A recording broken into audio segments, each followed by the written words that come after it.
இந்த கிளைமேட்டுக்கு ஈவினிங் நல்லா சூடாக ஏதாவது சாப்பிடணும்னு தோணுச்சா, அதனால அவர் ஏதாவது வாங்கிட்டு வாங்கன்னு தான் சொன்னேன். ஆனால் அவர் சிக்கன் வாங்கிட்டு வந்துட்டாரு.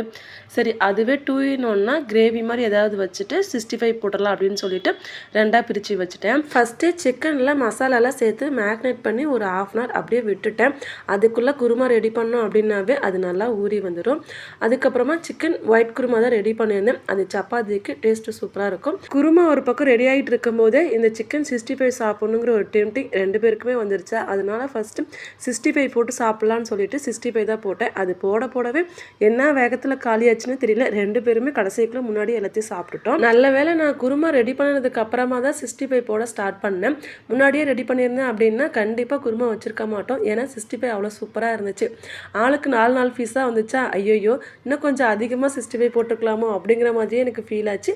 இதுவே நம்ம அதிகமாக செஞ்சோம் அப்படின்னா டேஸ்ட் நல்லாவே இருக்காது. நம்ம எப்போ கொஞ்சமாக செய்கிறோமோ அப்போ தான் டேஸ்ட்டு சூப்பராக இருக்கும். இன்னும் சாப்பிட்ணுன்னு தோணும். ஃபைனலாக சப்பாத்தி போட்டு குருமாவோட சூப்பராக வச்சு சாப்பிட்டாச்சு.